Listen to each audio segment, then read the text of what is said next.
Hello everyone, this is OddOneGaming. This is going to be another Raid Shadow Legends video. So, welcome back to episode number 2 of the free-to-play series. So, today we're gonna have quite a few other things to talk about, but I wanna start this out with an announcement.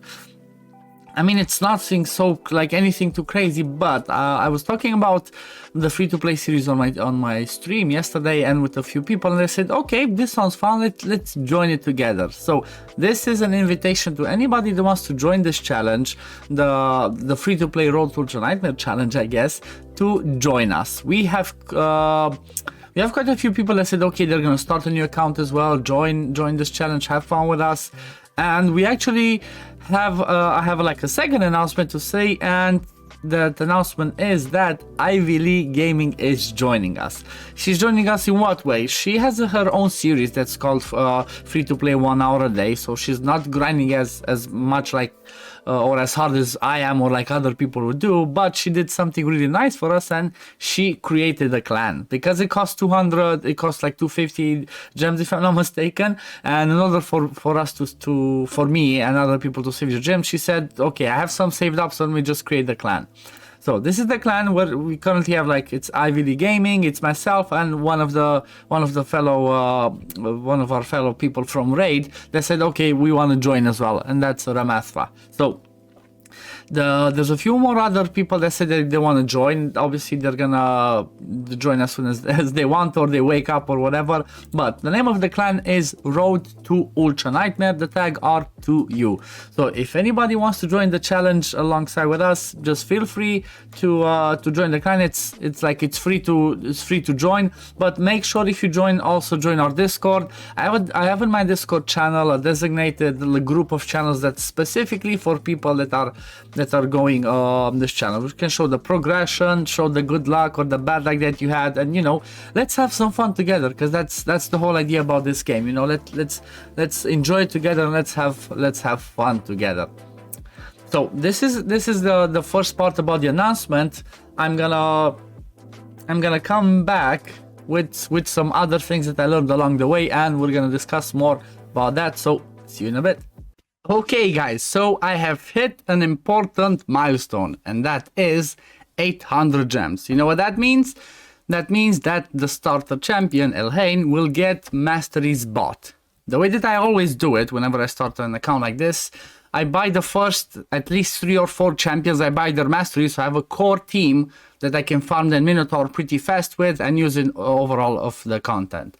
So obviously the first one that gets the masteries, because she's gonna be the one farming campaign, she's gonna be the main one in clan boss, she's gonna be the main one in dungeons, in arena, everywhere. So let's get that going. Goodbye 800 gems. So the way that I will be going with the masteries is, I thought about it like this. Since I'm gonna use her in lifesteal, I think I'm not gonna take her life drinker. I will try to get Whirlwind of Death, or I cannot take that, but I want to take Cycle of Violence. Cycle of Violence is really good, especially for farming campaign, because you want that 30% chance of decreasing her AoE. Since she has 2 AoEs, you want that the chance to decrease it by 1/3, so she comes back to them and does it faster. So let's see. I'm gonna do the masteries. If you think I did them right, just leave it in the comments below. If you think I did it wrong, again, leave it in the comments below and tell me how you would have picked them. So I will go with crit damage, obviously. The debate was, do I go here and just avoid Heart of Glory? If I go Shield Breaker, I can get the 8% extra damage, which actually this one can mean a lot. So I think I'm gonna go to Shield Breaker, which is gonna be useful like for her nuking in the arena as well. Then I'm gonna go Ruthless Ambush. I definitely, like I said, want Cycle of Violence. Then I can go Single Out, do more damage here, or I can go Life Drinker. I cannot go Whirlwind of Death, because I definitely want to come back to bring it down to give me that 6% more damage again, because obviously her nuking, she will always have less damage. So let's see what I can do. I can do Single Out, bring it down, methodical because she's gonna use the A1s is gonna be the next one, and then once I get to get her 6-star, she's gonna be War Master. Obviously I cannot do everything else because she's only 4-star yet, but once she's gonna be 6-star, I'm gonna finish with methodical and I'm gonna go down to War Master, and here I think either kill streak or maybe blood shield for a bit of survivability, but I think I'm just gonna make kill streak. The other tree that I'm gonna go on is obviously not gonna be support because she doesn't have any debuffs, so it's gonna be defensive one, and I choose defense. Then I would choose the blast proof because it's gonna be really helpful for clan boss and like any dungeon where there's AoE hits.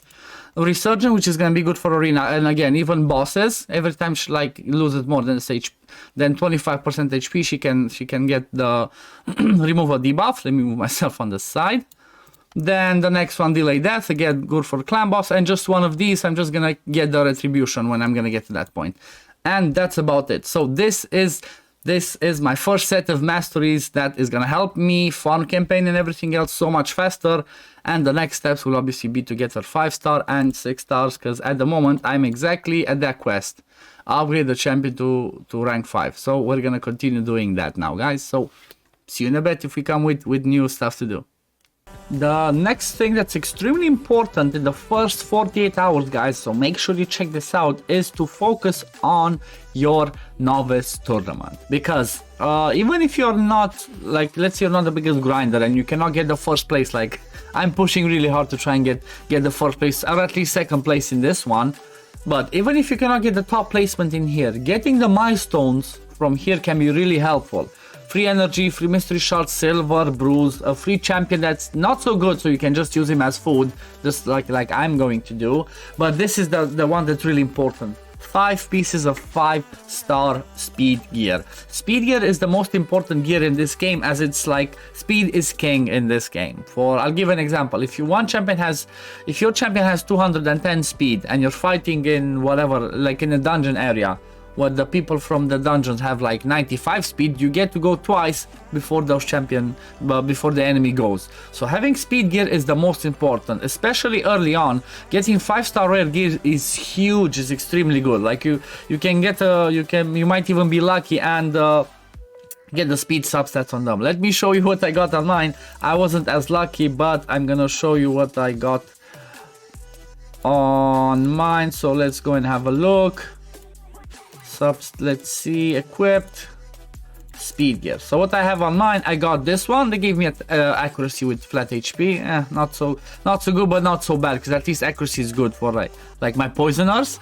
Then the next one got HP % with accuracy, which can be good again for my poisoner, for my death hounds that I will use in that I'm using in the clan boss. That's good, makes them survive, have the accuracy, it's fine.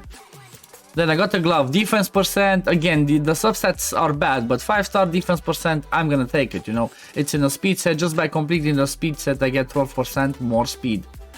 And then the boot is attack % with crit damage. For now this one's bad, but later on it can be good. For somebody that's like, you can get speed from other places, having an attack % boot with crit damage is a good thing to have.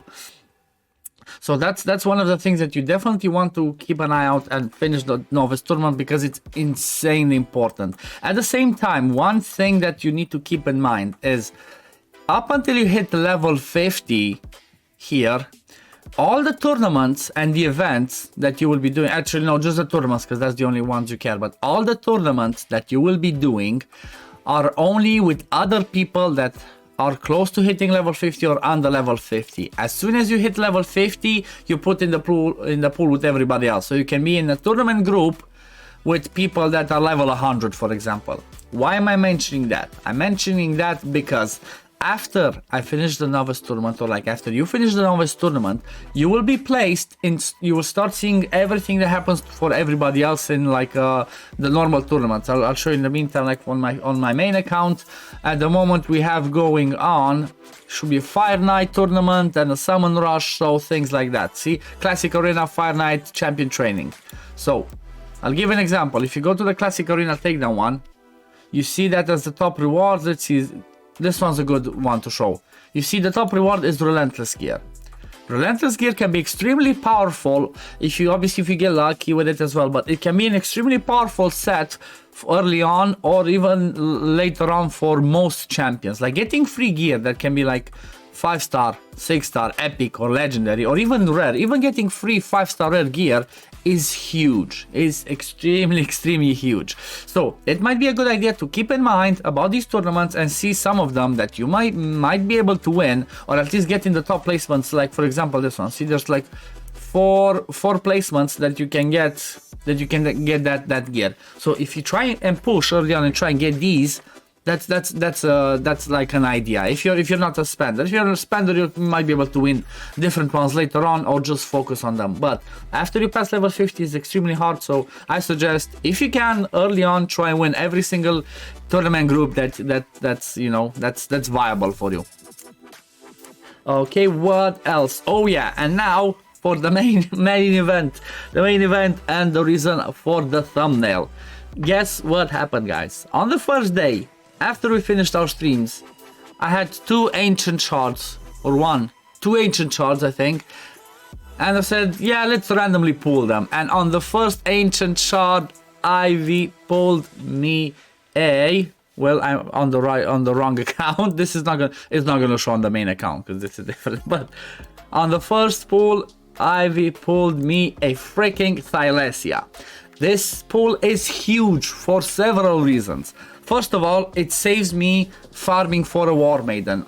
In this game, it's extremely important to have a decreased defense champion because having AoE decreased defense makes the people that you're fighting weaker. Making them weaker, it makes it easier for you to kill them, therefore makes it faster at the same time. So having a decreased defense champion is really good. The way that people usually do it in this game is they choose their starter, which is whatever that we talked at the beginning, Elhain, and then one of the first steps that they make is they try to get to like brutal or hard and start farming stage 10. Let me show you. So they start farming, stage 9, stage 9, the Deadlands, trying to get this champion, War Maiden. She's extremely good because of this. She attacks and has a 100% chance after booked of placing decreased defense. And the good thing about this is, in order to like book these skills, you either have to use rare books or you can use duplicates of this champion. So for example, War Maiden, you can continuously keep farming this stage of the campaign to get War Maidens up until you book this one especially. Like this is the priority that you care about, to have it 100% and a sweeter cooldown. So if you're not lucky like I am, come on stage 9 when you can get it and usually farm the boss stage. The boss stage has a higher chance of dropping champions. Keep that in mind. But why am I saying, like, that's the first reason? It saves me the energy, honestly. On the previous alt account that I did, it cost me like around 2000 energy before I got my first War Maiden.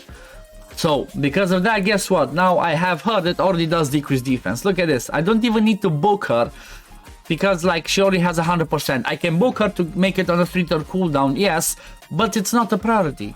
I'm not that fast. I'm not that rushed to do that. I'm gonna keep the epic books because books, like I mentioned in the previous video, silver and books are really scarce resources in this game. So I might not book her early on. So she does decrease defense, and at the same time she does increase the duration of all debuffs on all enemies by 1/3. Guess what that means? It means that if you have somebody that does poisons, like I have my Death Hounds, they go put the poisons, then she comes back around and she extends those poisons by 1/3. So her kit is insanely huge for clan boss, for arena, and for dungeons, for campaign, for everyone. She's an insanely good champion, so I'm extremely lucky that I got her. She has some other funky stuff, like when attacking people under decreased defense, she places hex, then she can spread stuff. This is not as reliable, so I'm not gonna stress too much about that part of the kit. I'm gonna stress on the fact that she has decreased defense, extended duration of debuffs, and these two are both AoEs. So later on, there's a set in this game called stun set. I'm going to put her in a stun set because having AoEs means it's gonna be easier for her to like stun and control the waves. But yeah, this was really huge. I'm really happy about it. And honestly, the next thing that I will be focusing on is I'm gonna continue to grind as much as I can. And because this weekend we have an insane 10x, which it feels like Plarium planned this specifically for us or for me. Kidding, not kidding. Is the 10x is specifically for clan boss champions. Like all the champions that we see here, let me move myself a little bit up. All the champions that we see here are huge for clan boss. So what I will be doing is I will be grinding. I will still come back and like give other hints and see what other things like I'm gonna find along the way and tell you guys. But at the end of the weekend, like on Sunday, I will see how many shards I have of each type and I will pull them all in one single video, hoping I get any of these champions that will be insanely good for my account. For an example, one of the things that I will do my hardest to do is 2-star hard campaign to get a sacred shard, and maybe depending on the grind I might be able to try to 2-star brutal. This might be harder, but it depends on the grind, it depends on my luck. Because like I already have the airline 5-star, and I'm gonna be pushing with the food, and if the grind is good and if I get lots of champions, I might be able to get her 6-star by Sunday, who knows. And once she's 6-star, she can solo and farm campaign for us. But yeah, I think that this will be this is gonna be it for the video for today. If there's gonna be something else, I'm gonna jump in and quickly say, but if not, I wish you a good day. Join us, guys. Join us for this Road to Nightmare challenge. Let's have some fun together. Let's find the love for the game again, because it feels like I found it like my love got reignited. There's the spark back with this free-to-play. There's new challenges, new excitement, and lots of fun. But see you in the next video, guys. Peace, love, take care.